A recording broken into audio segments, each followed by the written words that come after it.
رات کے وقت وہ کھانا بنا کر اداس سی ڈائننگ ٹیبل پر بیٹھی تھی جب باہر گیٹ کے کھلنے کی آواز سنائی دی۔ وہ تیزی سے اٹھ کر عمارت کے داخلی دروازے تک آئی تو نظر گیٹ سے اندر داخل ہوتی حسن کی گاڑی پر پڑی۔ وہ لب کاٹ کر رہ گئی۔ حسن کی ناراضگی شاید ابھی تک برقرار تھی، تبھی تو آج ہارن نہیں دیا اور خود گاڑی سے اتر کر گیٹ کھولا اس نے۔ وہ ہانیہ کے ہاتھ سے اپنا کوئی کام نہیں کروانا چاہ رہا تھا۔ ہانیہ وہیں کھڑی تھی، منتظر سی۔ حسن بریف کیس تھامے دروازے کے قریب آیا، اس کی طرف دیکھے بغیر اور سلام کیے بغیر خاموشی سے اس کے قریب سے گزر کر اندر چلا گیا۔ چہرے پر اسے دیکھتے ہی بے انتہا سختی آ چکی تھی۔ وہ آنسو ضبط کرنے کی کوشش میں کچھ دیر وہیں کھڑی رہی، پھر دھیرے قدموں سے چلتی کمرے کی جانب بڑھی۔ حسن ٹائی کی نوٹ ڈھیلی کرتا بیڈ پر گرا ہوا تھا، ٹانگیں نیچے لٹکی ہوئی تھیں، آنکھیں بند تھیں، جبکہ بائیں شہادت کی انگلی اور انگوٹھے سے پیشانی مسل رہا تھا۔ دائیں ہاتھ پر پٹی بندھی تھی۔ ہانیہ چپ چاپ اس کی طرف بڑھی، اس کے قریب بیٹھ کر اس کے شوز اتارنے چاہے تھے جب وہ ایک جھٹکے سے اٹھا۔ تم سے کہا تھا نا کہ میرے قریب مت آنا اب تم۔ میرے ہاتھ سلامت ہیں، اپنے سب کام خود کر سکتا ہوں میں۔ درشتی سے کہتے ہوئے وہ ایک طرف سے گزرتا صوفے پر جا بیٹھا، ساتھ ہی شوز اتارنے شروع کیے۔ ہانیہ خاموشی سے اٹھ گئی، ایک بے بس سی نگاہ اس پر ڈالی۔ جانے کیوں اس کی یہ بے رخی تکلیف دے رہی تھی اسے۔ اس کے اور اپنے درمیان موجود رشتے کا احساس بھی ہو رہا تھا۔ اماوس کی رات اس جن زادے نے ہانیہ کو اپنا اسیر کیا تھا، کیونکہ اماوس کی راتوں میں غیر انسانی مخلوقات کی طاقت عروج پر ہوتی ہے۔ لیکن اب جیسے جیسے چاند کی تاریخیں بڑھ رہی تھیں، ویسے ویسے اس جن زادے کے سحر کا اثر بھی کم پڑتا جا رہا تھا۔ کھانا لاؤں آپ کے لیے؟ ایک اور کوشش کی تھی حسن کی ناراضگی کو کم کرنے کی۔ بدلے میں حسن نے فقط ایک تلخ نگاہ اس کے وجود پر ڈالی اور الماری سے اپنا ٹراؤزر لیتا اٹیچ باتھ کی جانب بڑھ گیا۔ البتہ باتھ روم کے قریب ایک لمحے کو رکا تھا وہ۔ جب تک میں نہا کر نکلوں کوشش کرنا اپنی شکل گم کر لو اس کمرے سے، تمہیں دیکھتا ہوں تو خون کھولتا ہے میرا، سپاٹ لہجے میں کہہ کر وہ دروازہ بند کر گیا۔ تحقیر کے احساس سے ہانیہ کی آنکھیں بھر آئیں، آنسو صاف کرتی وہ کمرے سے نکل گئی۔ برتن یوں ہی ڈائننگ ٹیبل پر پڑے تھے۔ وہ لاؤنج میں آ کر صوفے پر بیٹھ گئی، روتے روتے کب آنکھ لگی پتہ ہی نہ چلا۔ نیند کے عالم میں ہی اسے اپنے بہت قریب کسی سرگوشی کا احساس ہوا۔ وہ جھٹکے سے آنکھیں کھولتی اٹھ کھڑی ہوئی۔ تم؟ سامنے اشب کو کھڑے دیکھ کر وہ خوفزدہ ہوئی۔ ہاں میں تم پر ظلم ہوتا نہیں دیکھ سکتا۔ آج اس نے تم پر ہاتھ اٹھایا، میں نے اسے اس کی سزا دے دی، لیکن اس کا آج ہاتھ اٹھا ہے، آئندہ بھی وہ ایسا ہی کرے گا اور یہ سب میں برداشت نہیں کر سکتا۔ تم بہت انمول ہو ہانیہ، میری نظر سے دیکھو تو تمہیں پتہ چلے کیا اہمیت ہے تمہاری۔ چلو میرے ساتھ، میری دنیا میں چلتے ہیں، وہاں یہ سب نہیں ہوگا، بس میں اور تم ہوں گے اور سکون ہی سکون ہوگا۔ وہ نرم لہجے میں کہتا اس کا گال چھونے کو آگے بڑھا، جب ہانیہ ڈر کر فوراً 2 قدم پیچھے ہٹی۔ مجھے نہیں جانا تمہارے ساتھ کہیں بھی، میں اپنے شوہر کے ساتھ خوش ہوں، پلیز جان چھوڑ دو میری، وہ ہاتھ جوڑتے ہوئے گڑ گڑائی۔ اس کی بات پر اشب کی آنکھوں کا رنگ ایک دم بدلنے لگا، آنکھیں سرخ ہونے لگی تھیں، غصے کے عالم میں وہ اپنے اصل روپ میں آنے لگا تھا۔ میرے ساتھ تو آج تمہیں جانا ہی ہوگا، اپنی مرضی سے یا زبردستی، یہ تم پر منحصر ہے۔ آواز کی دلکشی بھی کہیں کھو گئی تھی، عجیب سی آواز تھی اس کی۔ نہیں، وہ پیچھے ہٹی، تبھی اشب نے اس کا ہاتھ تھاما تھا۔ ہانیہ کو اپنے بازو پر شدید تپش کا احساس ہونے لگا۔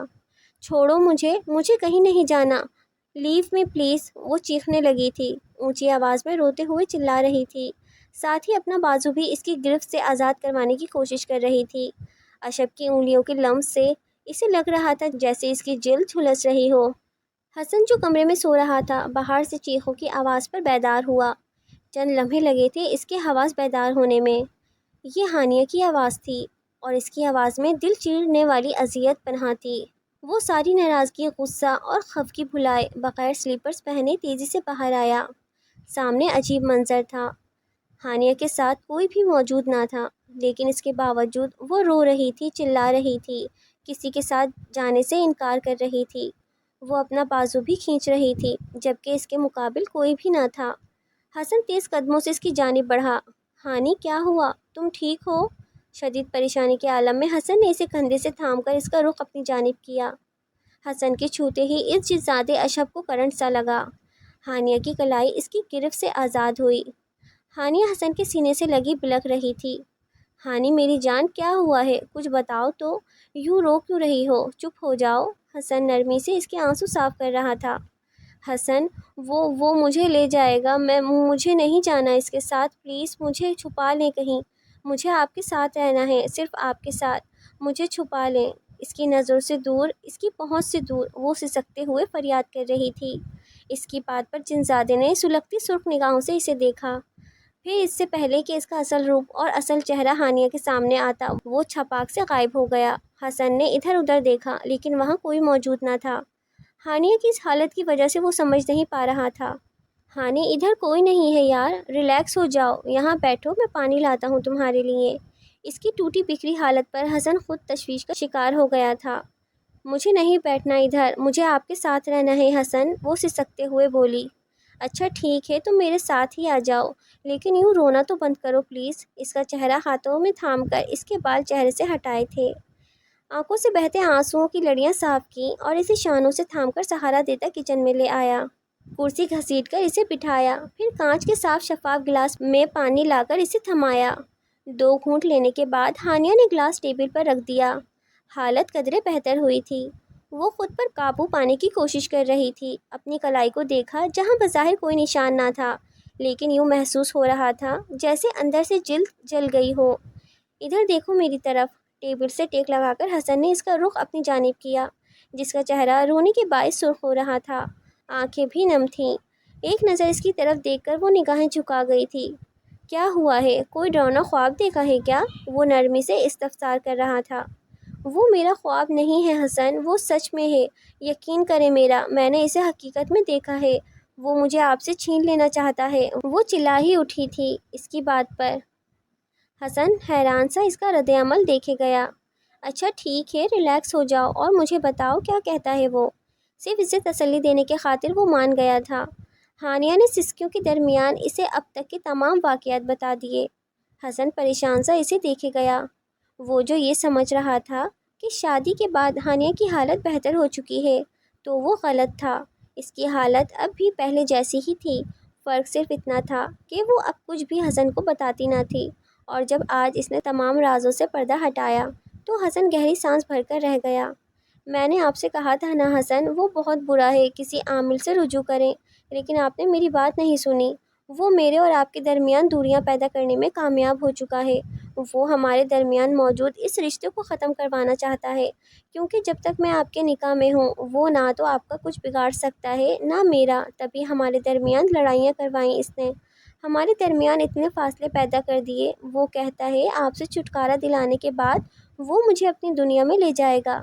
میں نہیں جانتی کہ اس نے کیا جادو کیا تھا مجھ پر، لیکن میں اس کی اسیر ہو گئی۔ شاید اس کی وجہ یہ تھی کہ آپ اپنے کاموں میں مصروف رہ کر مجھے فراموش کرتے جا رہے تھے اور میں تنہا سے تنہا ہوتی جا رہی تھی۔ شاید اسی چیز کا فائدہ اٹھایا اس نے، مجھے اتنی اہمیت کا احساس دلایا، ایک ایسی خوابوں اور خیالوں کی دنیا میں لے گیا کہ میں اس کے سحر میں گرفتار ہوتی چلی گئی۔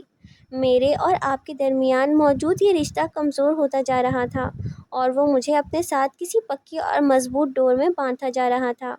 میں خود اپنے دل و دماغ پر قابو نہیں رکھ پائی حسن، اور آپ سے جڑے اس رشتے میں میری دلچسپی کم سے کم ہوتی چلی گئی۔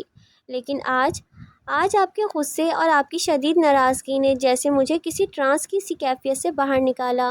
اس کے ساتھ میرا رشتہ کتنا بھی مضبوط ہو جائے، لیکن آپ سے زیادہ مضبوط نہیں ہو سکتا۔ میرا نکاح آپ سے ہوا ہے اور مجھے اس کی شر سے بچانے اور آپ کے اور اپنے رشتے کی حقیقت پہچاننے کی طاقت اللہ نے دی ہے۔ آپ کی محبت کا احساس ہوتے ہی اس کا سحر میرے وجود پر سے، میرے دل و دماغ پر سے چھٹنے لگتا ہے، اور آج ابھی جب آپ نے مجھے چھوا تو اس نے فوراً میری کلائی آزاد کر دی۔ اسے کرنی پڑی تھی حسن، کیونکہ آپ میرے محرم ہیں، مجھے چھونے کا حق اللہ نے فقط آپ کو دیا ہے، اسے نہیں۔ وہ روتے ہوئے جانے کیا سے کیا کہے جا رہی تھی۔ حسن بس اسے دیکھے گیا۔ اس کے لہجے سے، اس کی آنکھوں سے صاف ظاہر ہو رہا تھا کہ وہ جھوٹ نہیں بول رہی، لیکن ان سب باتوں کو حقیقت تسلیم کرنے سے عقل انکار کر رہی تھی۔ ایسا کیسے ہو سکتا ہے کہ جنات انسانوں کی دنیا میں گھس آئیں، جبکہ اللہ نے دونوں دنیاؤں کی ایک سرحد مقرر کر رکھی ہے؟ اس سرحد کو کوئی کیوں کر پار کر سکتا ہے؟ آپ میرا یقین کریں نا حسن، وہ نم آنکھوں سے اسے دیکھ رہی تھی۔ حسن سمجھ نہیں پا رہا تھا کہ کیا جواب دے اسے۔ اچھا ٹھیک ہے، صبح دیکھتے ہیں کیا حل نکلتا ہے اس سب کا۔ چلو ابھی کمرے میں چل کر سو جاؤ، ورنہ طبیعت زیادہ خراب ہو جائے گی تمہاری۔ نرمی سے کہتے ہوئے حسن نے اسے ہاتھ پکڑ کر اٹھایا اور کمرے میں لے گیا۔ پانی کے ساتھ اسے چند ٹیبلٹس دیں جن میں نیند کی گولی بھی شامل تھی۔ کچھ دیر بعد ہانیہ گہری نیند سو چکی تھی، جبکہ حسن پریشان سا اسے دیکھتے ہوئے ساری رات سوچتا رہا کہ کیا کرے۔ کیا اسے واقعی کسی عامل سے رجوع کرنا چاہیے؟ اگر ہانیہ اس بات پر یقین رکھتی ہے کہ کوئی عامل اس مسئلے کو حل کر سکتا ہے تو عامل کو بلانے میں کوئی حرج نہیں، لیکن وہ یہ بھی جانتا تھا کہ آج کل اس طرح کے لوگ صرف فراڈ کرتے ہیں۔ پیسے کمانے کا ذریعہ بنا رکھا ہے لوگوں نے اس کام کو۔ ایسے میں کوئی صحیح بندہ کیسے مل سکتا ہے اسے جو اس سب میں واقعی ماہر ہو؟ وہ ساری رات اس نے آنکھوں میں کاٹی تھی۔ ایک بات تو وہ مان چکا تھا کہ ہانیہ پر شک کر کے اس نے غلط کیا۔ یقیناً وہ اس کی غلط فہمی تھی، اور اس غلط فہمی کی بنا پر ہی وہ اس پر ہاتھ اٹھا گیا۔ صبح جب وہ آفس کے لیے تیار ہونے لگا تب بھی ہانیہ بے حد سہمی ہوئی تھی۔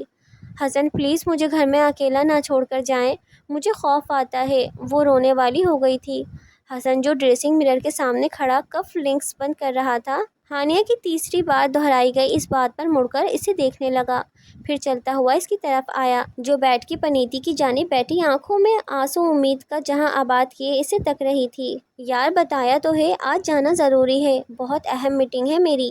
ٹائم ٹو ٹائم فون پہ باس کو انکار بھی نہیں کر سکتا کہ میں ساری تیاری کر چکا ہوں، کوشش کروں گا جلدی آنے کی۔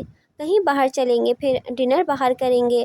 تم پریشان مت ہو، کچھ نہیں ہوگا۔ دروازہ اچھی طرح بند رکھنا، اگر کسی قسم کا کوئی مسئلہ ہو تو مجھے کال کر لینا، میں بھی وقتاً فوقتاً کال کرتا رہوں گا۔ اس کے قریب نیچے بیٹھ کر اس کے ہاتھوں کو اپنے ہاتھوں میں لیا تھا۔ ہانیہ کے وجود پر لرزش سی طاری تھی، ہاتھوں میں کپکپاہٹ تھی۔ حسن اگر وہ پھر آ گیا تو؟ یہ کھڑکیاں دروازے اس کی راہ میں رکاوٹ نہیں بن سکتے۔ وہ ہراساں نگاہوں سے اسے دیکھتے ہوئے بولی، لہجہ بھی بھیگا ہوا سا تھا۔ ہانی بہادر بنو یار، کیا ہو گیا ہے تمہیں؟ تم تو کسی چیز سے خوفزدہ نہیں ہوتی تھیں، میں تو تمہاری بہادری سے بہت متاثر تھا۔ لگتا ہی نہیں کہ تم وہی ہانیہ ہو، ایسی ڈرپوک ہانیہ کو تو نہیں اپنا بنایا تھا میں نے۔ میں تمہارے ساتھ ہوں نا، مانا کہ کچھ عرصہ کام کی دھن خود پر سوار کر کے تمہیں فراموش کر دیا تھا، تمہاری طرف سے غفلت برتی تھی، لیکن اس کے لیے میں معذرت خواہ ہوں۔ یقین کرو اب ایسا کچھ نہیں ہوگا، ہم ایک دوسرے کے لیے بنے ہیں، تبھی تو ہمارے رب نے ہمیں ملایا، کوئی دوسرا ہمیں جدا نہیں کر سکتا، ہمارے درمیان فاصلے پیدا نہیں کر سکتا جب تک ہمارا رب نہ چاہے۔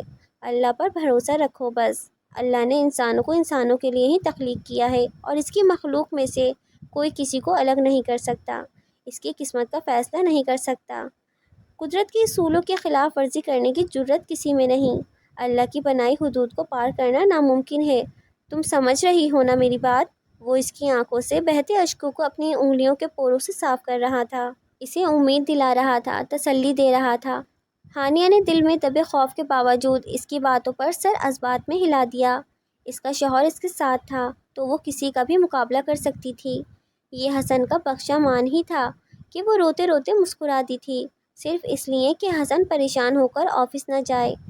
میں کچھ دیر رک جاتا ہوں، ملازمہ آنے ہی والی ہے، اس سے بات کروں گا، فل ڈے کے لیے ہائر کر لیتے ہیں اسے، اگر تو مان گئی تو ٹھیک، ورنہ ایک دو دن میں کسی اور ملازمہ کو رکھ لیتے ہیں جو میرے آنے تک تمہارے ساتھ رہے، یوں تم سارا دن اکیلی نہیں رہو گی، وہ تمہارے ساتھ ہوگی تو تمہارا خوف بھی کم ہو جائے گا۔ باقی اس سارے مسئلے کا بھی کوئی حل نکالتا ہوں میں، تم ٹینشن مت لو، محبت بھرے لہجے میں کہتے ہوئے حسن نے اس کے لبوں پر دھیمی سی مسکان دیکھی تو آہستہ سے اس کے سر سے سر ٹکرایا۔ اس کی نم پلکوں اور ہونٹوں کی مسکان دیکھ کر یوں لگ رہا تھا جیسے دھوپ میں برسات ہو رہی ہو۔ وہ تیاری کر کے کچن میں آیا تو ہانیہ ناشتہ بنانے لگی تھی۔ حسن نے اسے جا کر کندھوں سے تھام کر ایک جانب بٹھایا، تم یہاں بیٹھو، آج ناشتہ میں تیار کرتا ہوں۔ اس کے نانا کرنے کے باوجود وہ خود سینڈوچز بنانے لگا تھا، ساتھ ایک چولہے پر چائے کا پانی بھی چڑھا دیا تھا۔ ہانیہ شادی کے بعد پہلی بار اسے کچن میں کام کرتے دیکھ رہی تھی، تبھی شرمندگی سے اسے آ گھیرا۔ حسن پلیز رہنے دیں آپ، میں کر لیتی ہوں، وہ پھر سے منمنائی۔ چپ، بالکل چپ ہو جاؤ لڑکی، پیار کی بات سمجھ نہیں آتی تمہیں؟ میں شادی سے پہلے اپنا ناشتہ خود ہی بنایا کرتا تھا، یہ تو تم نے شادی کے بعد مجھے ہڈ حرام بنا دیا ہے۔ کیا ہو جائے گا اگر کبھی کبھار میں خود اپنے ہاتھوں سے ناشتہ بنا کر اپنی بیوی کو کھلاؤں گا؟ تم میری اکلوتی بیوی ہو۔ محبت بھری دھون سے لبریز لہجہ آخر میں قدرے شرارتی ہوا۔ وہ فقط ہانیہ کا دھیان بٹانا چاہ رہا تھا اور اس میں کافی حد تک کامیاب بھی رہا تھا۔ اپنے ہاتھوں سے ہانیہ کو ناشتہ کروانے کے ساتھ ساتھ اس نے خود بھی ناشتہ کیا، پھر برتن اٹھا کر سنک میں رکھتے ہوئے وقت دیکھا۔ ملازمہ کے آنے کا وقت ہو چکا تھا۔ ہانیہ کے ساتھ کمرے میں آتے ہوئے اس نے کولی کو کال کر کے لیٹ آنے کا بتایا۔ بریف کیس کھول کر تمام ضروری ڈاکیومنٹس چیک کیے، لیپ ٹاپ پر کچھ ضروری میلز چیک کیں۔ باہر سے کھٹ پٹ کی آوازیں سنائی دینے لگی تھیں، غالباً ملازمہ آ چکی تھی۔ ہانیہ جو آوازیں سن کر باہر جانے کے لیے دروازے کی جانب بڑھی تھی، حسن کی آواز پر رکی۔ بیوی، کوٹ تو پہنا دو یار۔ نہ جانے کتنے ماہ بعد حسن نے اسے یوں بلایا تھا، محبت سے، لگاوٹ سے، اور اسے کوٹ پہنانے کا کہا تھا، ورنہ ہر روز صبح کچھ نہ کچھ گم ہو جانے پر اس کا موڈ خراب ہو جاتا اور غصے میں ہی گھر سے چلا جاتا وہ۔ ہانیہ نے ہینگر میں سے اس کا کوٹ نکالا اور اسے پہنانے لگی۔ میری گھڑی؟ وہ اپنا والیٹ دراز سے نکال رہا تھا جب ہانیہ سے پوچھا۔ میں نے صبح تکیے کے نیچے سے اٹھا کر یہیں رکھی تھی، دراز میں والیٹ کے ساتھ۔ ہانیہ جلدی سے آگے بڑھی کہ کہیں پھر حسن کا موڈ بگڑ نہ جائے۔ لیکن یہاں نہیں ہے اب۔ حسن نے چیزیں الٹ پلٹ کیں۔ میں نے یہیں رکھی تھی حسن، پتہ نہیں کہاں گئی۔ وہ ایک دم ڈر سی گئی، شاید اس خوف میں مبتلا ہو گئی تھی کہ اب پھر اس کا اور حسن کا جھگڑا ہو جائے گا۔ حسن نے اس کے چہرے کی جانب دیکھا جہاں ہوائیاں اڑی ہوئی تھیں۔ اسے ترس آیا تھا ہانیہ پر، خود پر شرمندگی بھی ہوئی کہ وہ غصے میں کتنا برا رویہ اختیار کر جاتا تھا ہانیہ کے ساتھ۔ تبھی تو وہ اتنی ہراساں ہو گئی تھی ایک معمولی سی گھڑی کے نہ ملنے پر۔ ریلیکس ہو جاؤ یار، اتنا ڈر کیوں رہی ہو؟ ایک گھڑی ہی تو ہے، ابھی نہیں مل رہی تو کوئی بات نہیں، یہیں کہیں ہوگی، مل جائے گی، نرم لہجے میں کہتے ہوئے اس کا گال تھپ تھپایا تھا۔ ہانیہ پہلے بے یقینی سے اسے دیکھتی رہی، پھر اس کی آنکھوں میں نمی جھلکنے لگی۔ وہ تو ترس کر رہ گئی تھی حسن کے اس لہجے کے لیے، اس نرمی کے لیے، اس توجہ اور محبت کے لیے۔ یقین ہی نہ آ رہا تھا کہ حسن پہلے کی طرح ہو گیا ہے۔ ملازمہ سے بات کرنے اور اس سے فل ٹائم ڈیوٹی کا کہنے کے بعد وہ ہانیہ کے ساتھ چلتا لاؤنج کے دروازے تک آیا۔ پریشان مت ہونا، میں آفس جا کر کال کروں گا۔ ٹھیک ہے۔ اس کا خود بھی دل نہیں چاہ رہا تھا ہانیہ کو چھوڑ کر جانے کو، کہ رات اس کی حالت دیکھ کر وہ اسے کھونے کے احساس سے ہی وہ ڈر گیا تھا۔ اس کے سامنے خود کو نارمل ظاہر کر رہا تھا، لیکن وہ ہی جانتا تھا کہ اندر سے کتنا خود پریشان ہے وہ۔ ہانیہ کے اس بات میں سر ہلانے پر اس کی پیشانی کو لبوں سے چھوتا وہ گاڑی کی جانب بڑھ گیا۔ کیا بات ہے، کچھ پریشان سے لگ رہے ہو؟ میٹنگ کے بعد وہ اپنے کیبن میں بیٹھا تھا، لنچ ٹائم تھا اور اس کا دوست اور کولیگ احمد اس کے کیبن میں ہی بیٹھا تھا، جب حسن کی خاموشی اور اداسی کو محسوس کر کے پوچھے بنا نہ رہ سکا۔ نہیں یار، کچھ نہیں، بس گھر کا کچھ مسئلہ ہے۔ حسن نے اسے ٹالنا چاہا تھا، لیکن در حقیقت اسے خود کسی ایسے بندے کی ضرورت تھی جس سے بات کر کے وہ اس مسئلے کا کوئی حل نکال سکتا۔ کیا ہوا ہے؟ اگر تم مناسب سمجھو تو مجھ سے ڈسکس کر سکتے ہو سکتا ہے میں تمہاری مدد کر سکوں۔ میرا مطلب اگر کوئی فائنینشیل پرابلم ہے تو بلا جھجک مجھ سے کہو۔ دوست صرف کہا ہی نہیں، دل سے مانا بھی ہے تمہیں۔ احمد ایک مخلص انسان تھا۔ اس پرائے شہر میں جہاں حسن خود کو بالکل تنہا تصور کرتا تھا، وہاں اسے احمد جیسا مخلص دوست ملا تھا جو ہر وقت دوسروں کی مدد کرنے کو تیار رہتا۔ وہ کراچی کا ہی رہائشی تھا اور قابل اعتماد بھی تھا۔ حسن نے سوچا کہ وہ کراچی کا ہے تو یقیناً یہاں کسی عامل وغیرہ کو جانتا ہوگا، ہو سکتا ہے اس سے بات کر کے کچھ حل نکل آئے۔ بس یہی سوچ کر مناسب لفظوں میں اسے ساری صورتحال بتا دی، ہانیہ کی ذہنی حالت، اس کی کیفیت، اس کے خوف اور ڈر۔ احمد مٹھی لبوں میں جمائے خاموشی اور توجہ سے اس کی ساری بات سنتا رہا۔ بس یار، میں نے اس کی باتوں کو کافی عرصہ اگنور کیا، غلطی کی۔ وہ ٹھیک ہی کہتی ہے، شاید کسی عامل سے رجوع کرنا چاہیے ہمیں۔ اگر تم کسی ایسے قابل بھروسہ آدمی کو جانتے ہو جو ہمارا مسئلہ حل کر سکے تو مجھے اس کا بتا دو پلیز۔ بہت پریشانی پھیلی ہوئی ہے ہمارے گھر۔ حسن ہاتھوں میں سر گرائے بیٹھا تھا، اس کے لہجے سے ہی اندازہ ہو رہا تھا کہ ہانیہ کی حالت پر وہ کس قدر اپسیٹ ہے۔ احمد بہت دیر تک کسی گہری سوچ میں ڈوبا رہا، پھر سر اٹھا کر حسن کی طرف دیکھا۔ دیکھو یار، مسئلہ واقعی غمگیر ہے، لیکن میری مانو، یہ پیر فقیروں اور عاملوں کے چکر میں نہ ہی پڑو تو بہتر ہے۔ یہ سب ایک ڈھونگ ہے، چال سازی ہے اور کچھ نہیں۔ آج کل ہر دوسرا بندہ پیسہ کمانے کی خاطر لوگوں کو بیوقوف بنا رہا ہے، بھیس بدل کر خود کو بابے ظاہر کرتے ہیں، رقم لیتے ہیں اور رفو چکر ہو جاتے ہیں، اور پھر یہ بھوت پریت جنات ان سب پر تم کب سے یقین کرنے لگے ہو؟ ایسا کچھ نہیں ہوتا۔ تم نے بتایا تھا نا کہ بھابھی کو بھوت دیکھنے کا شوق تھا، جنات کی کہانیاں اور ناولز پڑھتی رہتی تھی وہ، تو میرے خیال میں یہی سب ان کے دماغ میں بیٹھ چکا ہے۔ اگر جن یا بھوت یا کوئی وجود ہوتا تو تمہیں بھی محسوس ہوتا اس گھر میں، اس کی موجودگی کا تمہیں بھی احساس ہوتا۔ میرے خیال میں بھابھی کو کسی عامل کے بجائے ایک اچھے سائیکیٹرسٹ کی ضرورت ہے جو ان کی ذہنی الجھنوں کو سلجھا سکے۔ اگر تم چاہو تو میں ایک اچھی سائیکیٹرسٹ کا پتہ بتا سکتا ہوں تمہیں۔ مسز نادیہ اجمل کے نام سے مشہور ہیں وہ، کراچی کی سب سے بہترین سائیکیٹرسٹ ہیں۔ بڑے بڑے لوگ اپنے مسائل کے حل کے لیے ان کے پاس آتے ہیں، ان سے اپائنٹمنٹ ملنے میں ہی ہفتوں گزر جاتے ہیں، لیکن تمہیں ایک فیور مل سکتی ہے کہ 1 سے 2 ہفتوں تک کی اپائنٹمنٹ مل سکتی ہے، کیونکہ میری بہن بھی ہے وہ، ان سے بھابھی کا سارا کیس ڈسکس کروں گا میں۔ اگر تم کہو تو 3 سے 4 سیشنز میں بھی بھابھی کی طبیعت سنبھلنے لگے گی، یہ یقین دلاتا ہوں میں تمہیں۔ باقی جیسے تم مناسب سمجھو ویسا کر لو۔ احمد کی باتوں پر وہ سوچ میں ڈوب گیا۔ وہ خود بھی عاملوں کے چکر میں پڑنا نہیں چاہتا تھا کہ دنیا کی دھوکہ دہی سے خوب واقف تھا۔ کافی دیر سوچنے کے بعد اس نے بالآخر حامی بھر ہی لی۔ اگر احمد اتنا یقین دلا رہا تھا تو ایک بار سائیکیٹرسٹ سے بات کرنے میں کیا حرج تھا؟ کیا معلوم اسی کے پاس ان کے مسئلے کا حل ہو، اور اگر پھر بھی کوئی حل نہ نکل سکا تو پھر کسی عامل کا پتہ کروا لیں گے وہ۔ احمد نے مسز نادیہ اجمل سے بات کی تھی، حسن بھی خود ان سے جا کر مل چکا تھا۔ کافی نائس اور شفیق سی خاتون تھیں، خاص طور پر ان کے لہجے کی چاشنی دل موہ لیتی تھی۔ سارا کیس سننے کے بعد انہوں نے کافی امید دلائی تھی ہانیہ کے حوالے سے۔ 2 ہفتے کے بعد اپائنٹمنٹ ملی تھی انہیں۔ حسن ایک امید کا دیا لیے ان کے آفس سے نکلا تھا۔ ہانیہ کو فی الوقت اس نے اس سائیکیٹرسٹ کے بارے میں کچھ نہیں بتایا تھا۔ پچھلے چند دنوں سے گھر میں سکون تھا، کوئی واقعہ بھی نہ ہوا تھا، شاید اس لیے کہ حسن کی توجہ اور محبت پا کر ہانیہ کا دھیان ان سب باتوں سے ہٹ گیا تھا۔ حسن اپنی موجودگی میں اسے کچھ اور سوچنے کا موقع ہی نہیں دیتا تھا۔ پچھلے چند دنوں سے گھر میں سکون تھا، لیکن جانے کیوں ہانیہ کا دل سہما سہما سا رہتا۔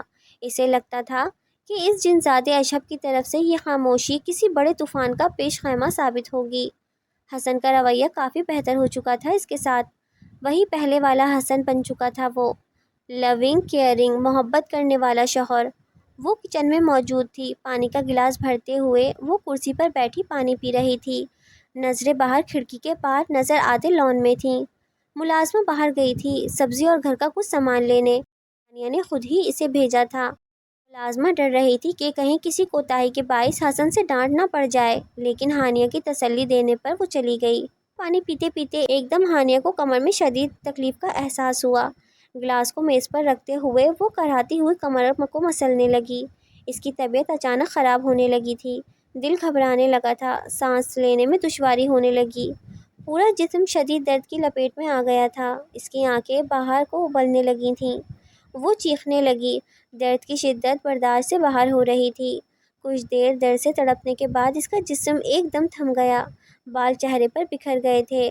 جب اس نے سر اٹھایا تو اس کا چہرہ خطرناک حد تک بگڑ چکا تھا، آنکھیں لہو رنگ ہو رہی تھیں، پتلیاں اوپر کی جانب چڑھ چکی تھیں، جبکہ لبوں پر عجیب سی مسکراہٹ تھی۔ تم میرے ساتھ نہیں جاؤ گی؟ میری محبت دیکھی ہے تم نے، میرا غصہ نہیں، تمہیں پانے کے لیے کچھ بھی کر سکتا ہوں میں۔ بہت انتظار کیا ہے، تمہیں اپنی طرف راغب کرنے کی کوشش بھی کی، لیکن اس حسن نام کا طلسم تمہارے سر سے اترنے کا نام ہی نہیں لے رہا۔ مجھے کمزور کر دیا تم نے، لیکن چین سے رہنے نہیں دوں گا تم دونوں کو، چاہے تمہیں ہی تکلیف کیوں نہ دینی پڑے۔ تمہیں حاصل کرنے کے لیے کسی بھی حد تک جا سکتا ہوں میں، میرے پاس آنا ہی پڑے گا تمہیں، ہر قیمت پر۔ اس کے منہ سے مردانہ آواز سنائی دی تھی، ساتھ ہی سرخ رنگ آنکھوں سے سامنے پڑے کانچ کے گلاس کو دیکھا۔ پانی نیچے فرش پر گراتے ہوئے سلیب سے ٹکرا کر گلاس کو توڑا اور ہاتھ میں رہ جانے والے ٹکڑے کو چمکتی نگاہوں سے دیکھا۔ اگلے ہی لمحے اس کانچ کو اپنی کلائی پر چلا دیا اس نے، بار بار اپنے بازو پر بے دردی سے وار کرتے ہوئے اس کے منہ سے مردانہ ہنسی کی آواز برآمد ہو رہی تھی، ساتھ ہی ساتھ ہانیہ کی آواز میں سسکیاں اور چیخیں بھی نکل رہی تھیں۔ لیکن ہنسی کی آواز غالب تھی، جبکہ بازو سے خون نکلتا فرش کو رنگین کر رہا تھا۔ ملازمہ جو سامان لے کر گھر آئی تھی، اس نے ہانیہ کو یوں اپنے ہی بازو پر وار کرتے دیکھا تو سامان اس کے ہاتھ سے چھوٹ کر نیچے جا گرا۔ بی بی جی، یہ کیا کر رہی ہیں آپ؟ وہ حیران پریشان سی کھڑی تھی۔ صورتحال دیکھ کر اس کا دماغ ہی گھوم کر رہ گیا تھا۔ وہ سمجھ نہیں پا رہی تھی کہ کیا کرے۔ جب حواس ٹھکانے آئے تو ملازمہ تیزی سے آگے بڑھی۔ تب تک ہانیہ کے وجود کو جنزادے نے آزاد کر دیا تھا۔ بی بی جی، کیا ہو گیا ہے آپ کو؟ خود کو کیوں زخمی کر دیا آپ نے؟ ابھی کچھ دیر پہلے تو آپ بالکل ٹھیک تھیں۔ وہ روحانسی ہوتی ہانیہ کے سامنے آئی، جس کے چہرے پر اب شدید تکلیف کے آثار تھے۔ وہ پھٹی پھٹی نگاہوں سے اپنی کلائی کو دیکھ رہی تھی۔ منہ سے سسکاریاں بلند ہو رہی تھیں۔ نقاہت کے باعث کھڑے ہونا مشکل ہونے لگا۔ سر چکرا رہا تھا۔ اگلے ہی لمحے وہ ہوش کھوتے ہوئے لہرا کر زمین بوس ہوئی۔ ملازمہ کے ہاتھ پیر پھول کر رہ گئے۔ اپنے دوپٹے کا کونا پھاڑ کر ہانیہ کی کلائی پر باندھ کر خون روکنے کی کوشش کی، پھر تیزی سے لینڈ لائن کی جانب آتے ہوئے حسن کو کال ملائی۔ وہ لوگ اس وقت ہاسپٹل میں تھے۔ ملازمہ نے حسن کو تفصیلاً ہر بات سے آگاہ کر دیا تھا۔ وہ یہ تو نہ جانتی تھی کہ ہانیہ پر کسی چیز کا سایہ ہے یا کسی انجانی طاقت نے اس پر وار کیا۔ البتہ یہ معلوم تھا اسے کہ ہانیہ نے خود اپنے آپ کو زخمی کیا ہے۔ خون زیادہ بہہ جانے کے باعث ڈاکٹرز نے ابھی تک اسے انتہائی نگہداشت میں رکھا تھا۔ تقریباً 2 سے 3 گھنٹے کے بعد اسے ایمرجنسی وارڈ میں شفٹ کیا گیا۔ حسن کو اپنے سامنے دیکھتے ہی وہ رو دی۔ میں نے کہا تھا نا حسن، مجھے اکیلا مت چھوڑیں۔ اس نے مارنے کی کوشش کی مجھے۔ دیکھیں میرا حال، میری تکلیف، میری اذیت کا اندازہ نہیں لگا سکتے آپ۔ وہ سسک رہی تھی۔ اس کی حالت دیکھ کر ضبط کے باعث حسن کی آنکھوں میں گلابی پن سا در آیا۔ اس کے ساتھ بیٹھتے ہوئے حسن نے اس کا سر اپنے کندھے سے لگایا۔ فکر مت کرو ہانی، سب ٹھیک ہو جائے گا۔ وہ فقط اتنا ہی کہہ پایا تھا۔ اسے یہ نہیں کہہ سکا کہ خود کو زخمی کرنے والی بھی وہی تھی، کسی اور نے زخمی نہ کیا تھا اسے۔ ملازمہ نے بھی اس بات کی گواہی دی تھی۔ کوئی تیسرا اس وقت موجود نہ تھا وہاں جب یہ واقعہ پیش آیا، پھر یہ سب کوئی اور کیسے کر سکتا تھا؟